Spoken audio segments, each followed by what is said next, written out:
Everyone, um, and thank you to the mayor and to all of the Waterbury city officials who are here and who have really performed so ably in the face of this crisis. To my colleagues, I know Chris Murphy is represented uh, by Kenny and Congressman DeLauro as well, and of course, Jahana Hayes is on the phone. We wanted to really start the new year by being here to offer help in any way that we can.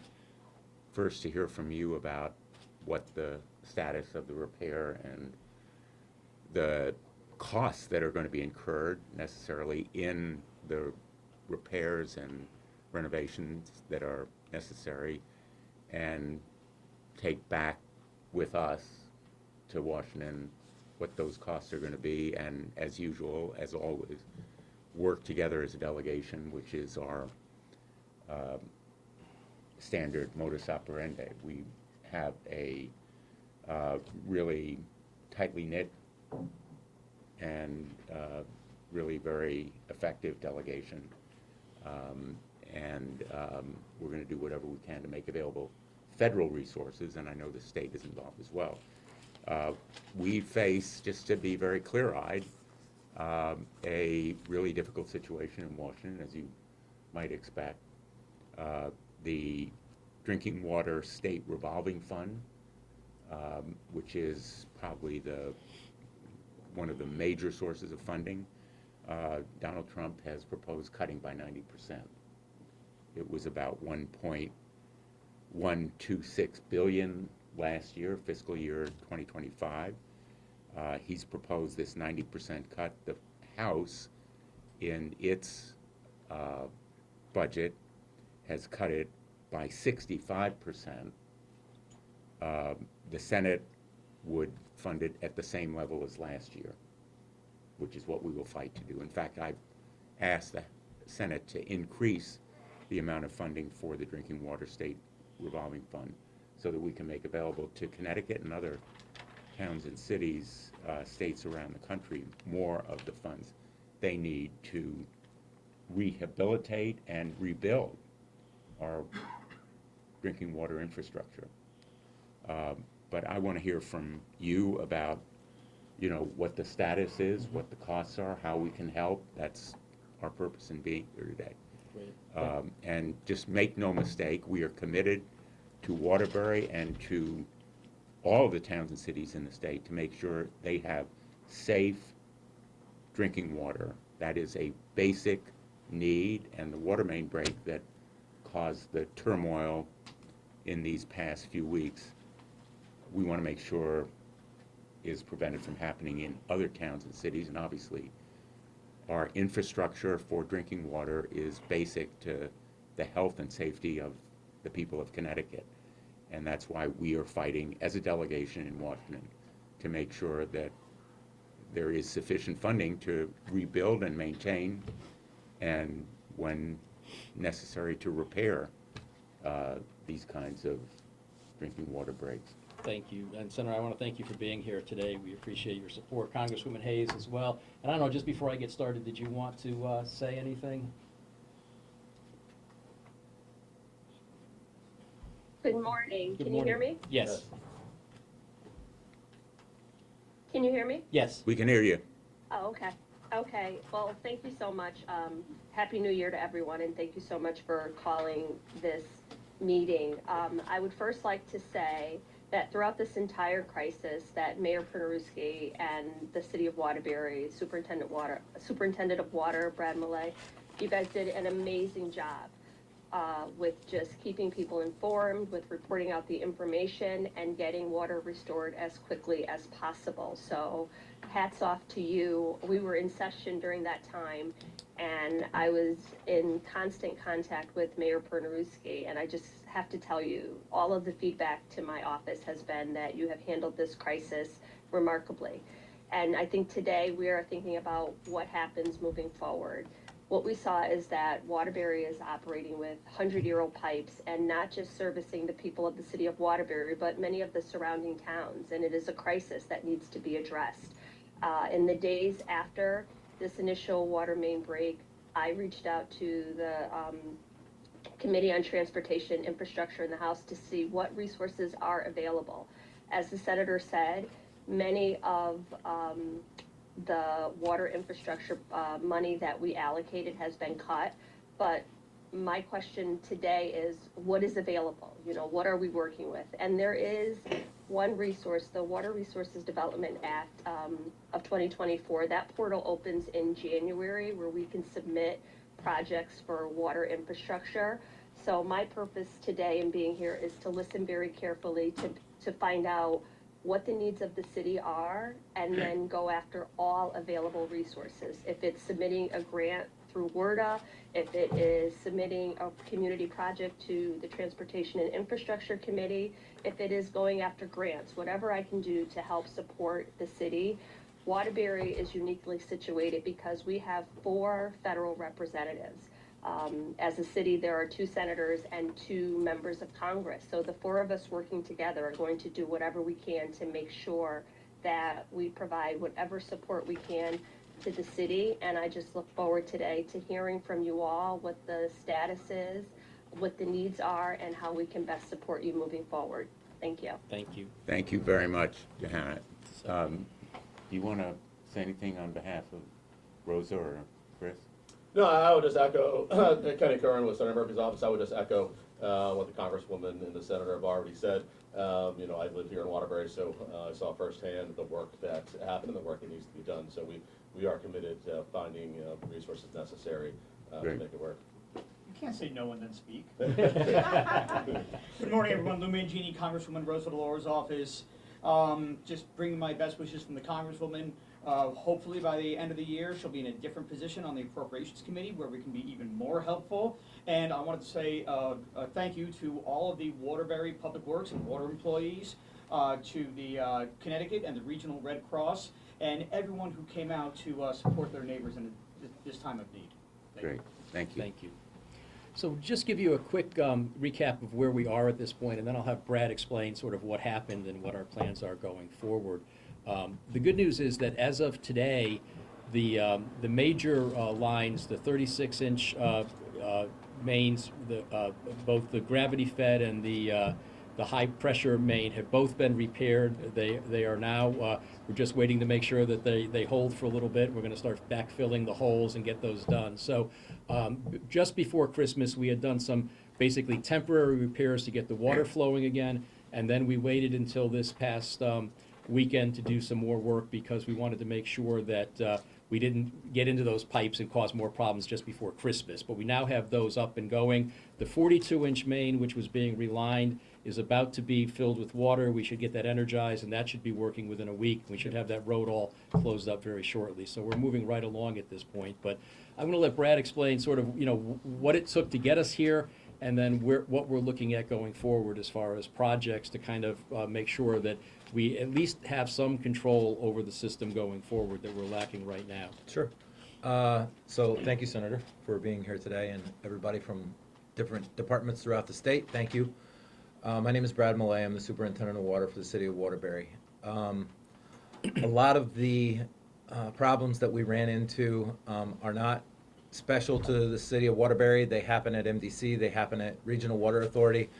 Infrastructure in the ground throughout the state, be it for-profit companies or local municipalities, has all outdated. I think everybody's probably read the articles from every news outlet available in the last 2 weeks talking about some of the age of the infrastructure that's in the ground in the state of Connecticut. It's not just focused on Waterbury here. It's almost all of us. I just happen to be one of the first ones to have to live through it. So where this break happened was catastrophic in its own right, because under normal circumstances, the City of Waterbury has 2 ways with which to supply water to the residents, and this break took out both of those ways. And it was a 12-inch pipe that gave way and undermined the entire road, and then the 2 heavier concrete pipes, the 2 36-inch concrete pipes, caved in on themselves, and so there was no saving it. But what we did was, once we got into the ground and realized the tangled mess that was in the ground, we switched gears in an effort to get people water because we realized that project was going to take too long. As you know, it's still ongoing right now. So we switched gears, we installed some infrastructure into the ground, which allowed us to begin pumping water back to the city of Waterbury. Both hospitals, the residents, the schools, everybody had water in pretty short order given the circumstances that we were in. Since that time, as the mayor indicated, our choice was to wait through the Christmas holiday in the event that we didn't want to interrupt service to anybody through Christmas. We wanted everybody to have a normal Christmas in their house with water and workable plumbing. After Christmas, we began working. Our construction crews and our water employees have finished repairing both the 36-inch low service main, the 36 high service main, and the original 12-inch main that is broken. We're filling those right now.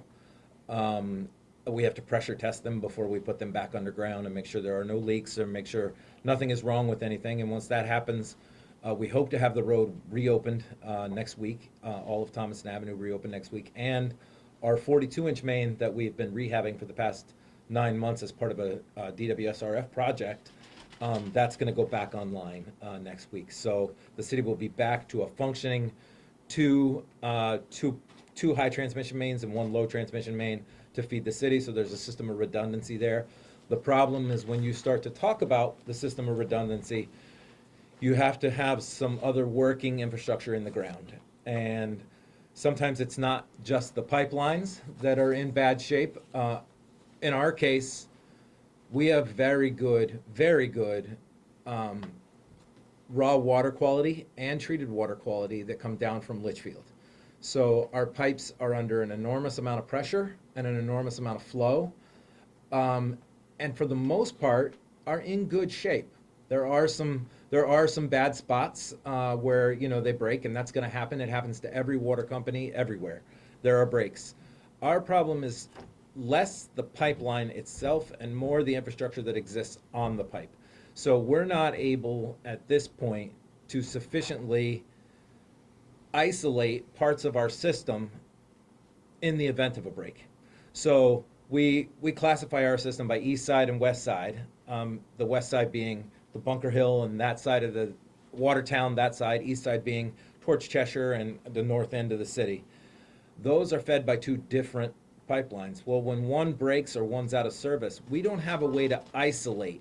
So because the valves don't work, those valves have to come out of the ground, and it's been a problem that everyone kind of knew exists, but it doesn't present itself until it presents itself. So out of sight, out of mind, that's kind of the way underground utilities are. And so you can't really throw blame on anyone not knowing or anyone not doing anything, because you don't know it's broken until you look at it, until you get your hands on it. So and there have been times where we've gotten on a valve, a 36-inch gate valve or butterfly valve, and it's operated and we closed it. Well, then we can't get it back open. So it goes both ways. You might think it works and it doesn't. So those valves have to come out of the ground. We have to be able to isolate our system to prevent this from happening. Right now, the city and myself have designated 10 immediate needs for the city of Waterbury that need to happen. And those are either sections of pipe that need to be replaced, those are new valves that need to be put into the ground. Those are the key things that need to happen that will allow me to isolate certain parts of the system in the event of a catastrophic break, which is, they happen. There's nothing that can be done about that. The only thing you could do is mitigate how bad the consequence is. You mitigate how bad the result is. So in this instance, had we had valves that would have been immediately able to isolate east and west that worked, I would have immediately been able to keep pumping water to the west side. No one would have ever lost water.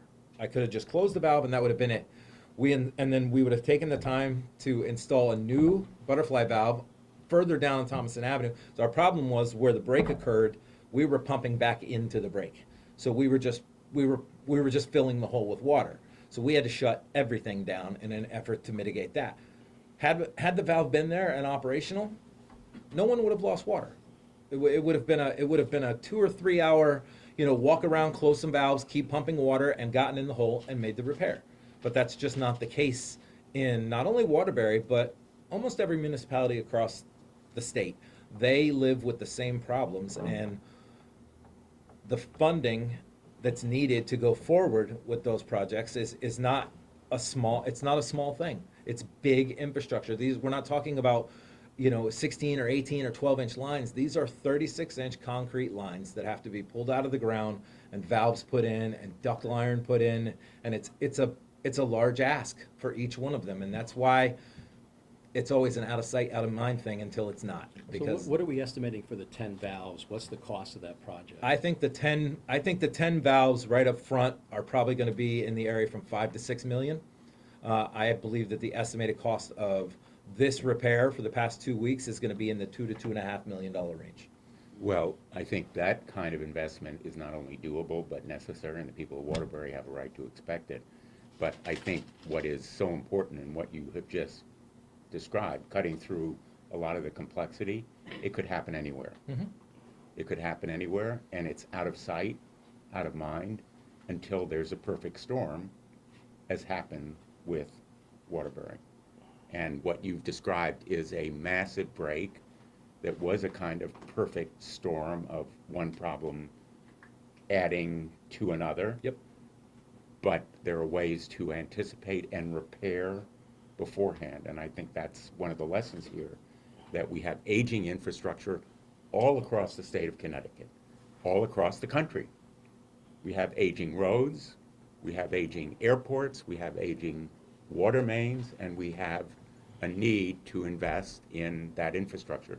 And that's the reason why we have the Infrastructure Investment and Jobs Act, which was passed several years ago, and which has funding for exactly this kind of project. And in fact, there is $11 billion available for 22 to 26. It's still available now, and we ought to be tapping into that kind of fund. The revolving fund under the Drinking Water State Revolving Fund, there'll be funds there. Mm-hmm. And you have on that list, I understand, 3 projects right now. The Blackman Storage Tanks Mhm. Installation Project for $6.5 million. Right. The North Main Station Pump Project for $4.7 million. And the Third Water Transmission Main Rehabilitation Station for $12.3 million. Now, I don't know how those projects are relevant to what has to be done immediately, but you're the better judge of how those applications should go forward. We're here as a delegation to say, we're going to be behind you, but looking longer range, what happened in Waterbury is a warning to every municipality that the weaknesses in that infrastructure needs to be anticipated and assessed before they cause this kind of perfect storm. That's exactly right. And so, and we're, once we get through this part, we're gonna continue to look at what we can do to improve some of it. We've been replacing pipes as we do road work and such, and you can see we're doing the tanks because Yeah. those are an integral part in a hilly city like Waterbury of how the water gets down. We need those tanks and those systems to make it all work. And those are also old, they're leaking, they're Yeah. problems, and so we need to get all of this done. It all needs to be done at once. Unfortunately, we're not gonna get there. We're Yeah. gonna prioritize. But the it. people of Waterbury should know that you've been working on Right, this yes. problem for a while. You have Right. projects that are underway, and you've asked for funding to support. And we're going to be working together with you on enhancing the quality of that infrastructure. But every municipality, every town and city across the state of Connecticut ought to be aware it could happen to you. Yep. And I want to, again, second or third what has been said by my colleagues. As I said at the very beginning, you address this issue in the immediate sense, in the crisis mode, with extraordinary diligence and capability, so we thank you. Thank you. Thank you. With that, Any is there questions? Of the, you were talking about some of this stuff has been replaced. Can you give us a sense of what percentage, if you have a percentage, is really old pipe, really old infrastructure, and what have you replaced? In other words, is most of your system super old, or give us a sense of that? It's kind of hard to quantify in a percentage, because throughout the years, breaks have happened, things have been replaced throughout the years. So to just insinuate that an entire pipeline might be old, it would be an incorrect statement. There might be large pieces of it that have been replaced or updated, or valves that have been updated throughout the years that maybe didn't work. So I do know that our transmission mains, especially, the senator mentioned the third transmission main, which is a DWS SRF project that we took advantage of this year. That's 2 miles of that main that we've replaced. That is an old section of pipe. So to say that the whole thing is, that the whole transmission main, is from 1901 isn't always accurate. But we do have some old infrastructure in the ground, and I saw an article yesterday from I believe Connecticut Insider, where stating that Regional and MDC and I believe Connecticut Water had all listed their oldest pipes as being in the 1800s. So it's not so much a Waterbury thing. It's just, we replace them as we can replace them, and as we have funding, and as the need demands, or as is demanded by, maybe a main break or a leak or something taking place. But right now, I would say probably 10% of our system is from 1920 or before. Okay, well, that's a quantification. I have a Yeah, question. and that's probably my best estimate at this point. Congresswoman Hayes has a question.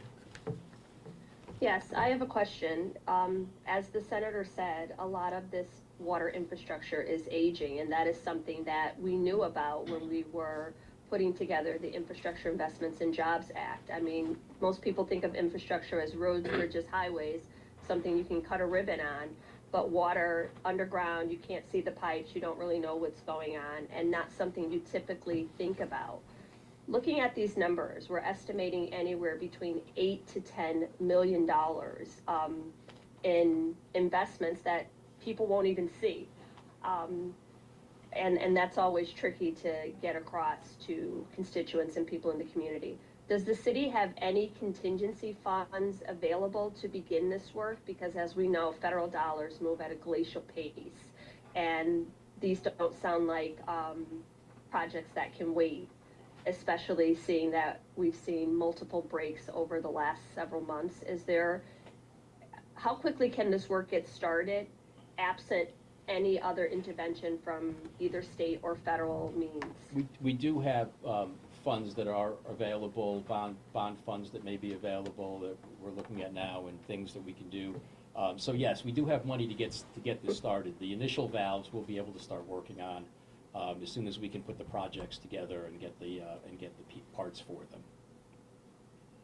Okay, because I've seen, as you've seen, Mayor Pernerewski on social media and through different outlets, people talking about the settlement that was just reached with Watertown and different things. And, I always have to remind people that Waterbury was footing the bill for 20 years, so this isn't like a windfall. It's maintenance and upkeep. So just to manage expectations for the people in Waterbury about what this looks like and what these timelines look like moving forward. Yeah, it's a process, and we don't have enough to do all of it at once, but some of it will be the money that's available from Watertown. Some is other money that we've got, capital funds that may be available that we can go through this. But when you start getting to the larger numbers, you can see the numbers the senator mentioned. Those are monies that we've looked to the feds, and other sources for as well, Yes. because of the size of those. Well, I think that's probably our best bet from the federal delegation, to break this down into smaller parts and see if we can get, $100,000 here or $1 million here, or just, replace a valve, replace a section of pipe, and really access whatever funds are available to kind of support the city to complete the finished job. Yes, Great. thank you. Thank you. Thanks, Jahana. And just one last question, just to kind of reiterate what the superintendent said.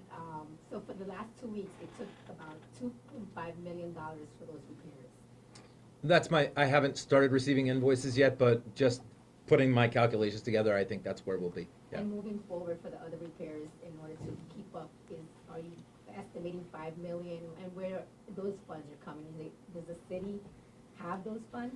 Well, so the city we haven't really sat down to say what we're appropriating and where we're getting the money from and where we're moving money from. It's not just, here, take this money and do it. These have to be planned things. These have to be thought out. None of them,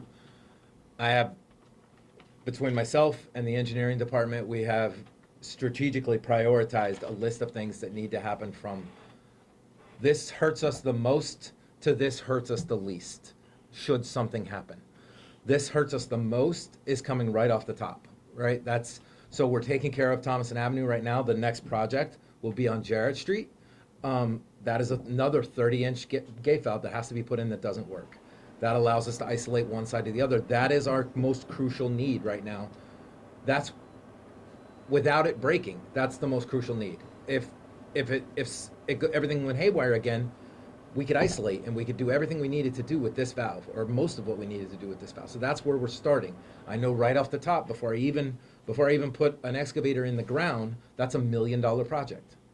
I know it. I know the cost of things. I know how much it is per square foot of pipe, 36-inch pipe that you have to work on.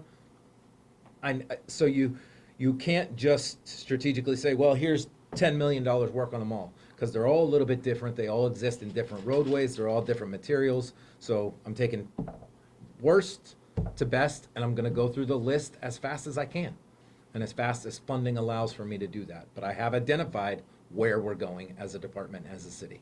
Is that part of the 10 things that you said you need in order to move forward when, in the case of any of these events occur, you're able to react faster and not have people and not have water? Yeah, I don't want you to maybe get wrong what I'm saying. I don't need these 10 things in order to move forward. We're moving forward today, right? The city has water today. Everyone has water. The Thomason Avenue break will be repaired within the week. We're moving forward. The 10 things are what I think we need to do in order to be more efficient and be more redundant and be more responsible as a department to the citizens of this city. Those are the things that need to, take place. And obviously, I have the wonderful support of the mayor and the senator, and those are the things that I'm saying should happen. This is what we need. As a superintendent, I'm telling you, this is what needs to happen moving forward. The 2.5 that she just mentioned, is that, for lack of a better term, is that owed? In other words, is that overtime or whatever? In other words, that is spent, the 2.5, and now you just have to pay it? Well, the 2.5 is my best estimate. Okay. Obviously, I don't have a solid figure on what's happening. But yes, when you include, 3 weeks worth of police duty, 3 weeks worth of contractors, even, just to give you an idea, a 36-inch valve, a 36-inch butterfly valve that goes into a ductile iron pipe costs about $200,000 before I lay a hand on it. So just me looking at it in the room is $200,000.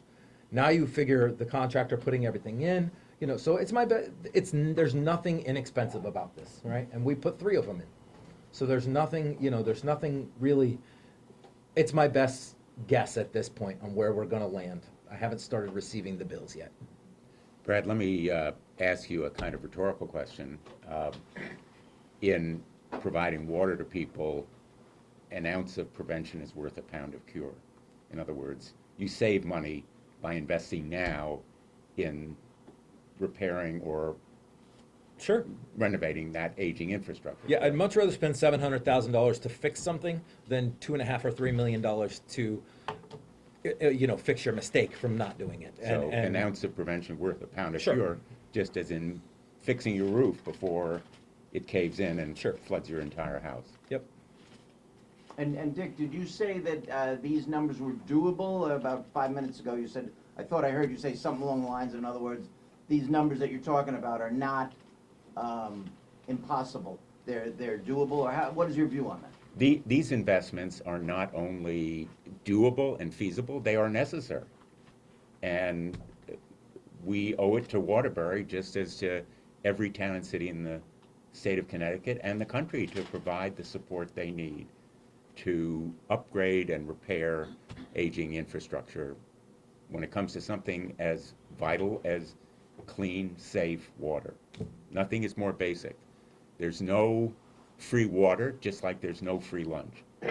We need to face the costs of providing this service, and Waterbury is, I think, showing us the way that a perfect storm can cause a reassessment of the defects and weaknesses in the system. And I'm persuaded, having heard Brad and the mayor, that Waterbury is moving forward in a way that can be addressed very doably in terms of funding. And, you know, if you look at these numbers, the revolving fund last year had $10,900,000. It is a revolving fund, so money will be coming back to it and can be made available to Waterbury and other cities and towns that need it. And we do take advantage of the revolving fund on a yearly basis. Yeah. We do try to progressively change out infrastructure or replace infrastructure that needs infrastructure. And I think this year we're probably, 22 million in, with 10 million of our own bonded money for another project at the treatment plant. So we do take advantage of the revolving And fund there every is a year. separate program, Section 219 of the Water Resources Act, the Clean Water State Revolving Fund, Yep. also a federal program, the Infrastructure Investment and Jobs Act, which has funding. These are sources of support that are there for exactly this kind of need. But anticipating the problem and trying to address it before it becomes a crisis, I think, is a lesson for all towns and cities. And cutting this program by 90% is totally irresponsible and reprehensible, but that's what President Trump is proposing to do in this fiscal year. And I know nobody is going to fight harder for funding than Rosa DeLauro and Chris Murphy. And they are on the appropriations committees. Congresswoman Hayes and I are going to be joining with them in this fight. And I think, as Jahana said, we have 4 members of Congress here who are going to be fighting. Thank you all. Thank Paul, you. I have a question. Sure. I just have one question, Paul, if you can speak to, because as I shared with you, my office did not get a lot of calls about communication and next steps in reference to the water main break. And I think it was because the city did such a great job with sharing out information and keeping people informed. We've talked a lot today about the pipes and what's happening underground. Can you just share what you heard from residents and business owners in the city and what some of their concerns are and how we can address those things moving forward? Yeah, I mean, the concerns are, you know, especially among the businesses, that some of them, which lost water, had to close down for a couple of days, and, you know, they're looking for some Restaurants. help. The restaurants, some of them closed. We had some issues. They all didn't close, you know, equally, but we're working through that right now. And for the, you know, the residents, it was the ability to, you know, even prepare food and do things like that, which was all of an issue for them. So, you know, going forward, we need to, you know, look at what we can do to kind of help them out as well with these issues. And that's something else we might be looking at, is what would be available to potentially help some businesses that had suffered through all of this as well. And, you know, we'll be talking to the state as well on that. We should So, maybe get the SBA I think involved. that's one of the things, Yeah. that's one of the things that I think about, because as all of this work is going on, there's a real concern amongst, I mean, the schools closed, businesses closed, families didn't have access to water, and I think that's part of the concern with many of the residents moving forward as the work continues is, will we lose water again? So I think just making sure we have some kind of a contingency Yeah. so that while the work is being done, that people are assured that if this is going to take 3 days, you're not going to lose water for 3 days. And if something happens, we have a backup plan so that the schools don't have to shut down, the businesses don't have to Right. shut down, because that's what I heard from people, you know, in the community and at church and, you know, out when I was out and about in the city, just both an acknowledgement of the great job the city was doing, but also a fear of what happens if this drags out any longer. and that's the key to putting these new valves in and getting the 42-inch main relined and open, because that'll open up opportunities to be able to transfer the lines that are feeding the city in a better way that we didn't have right now. That's the key to doing this, and as the first stage of really looking at the water system.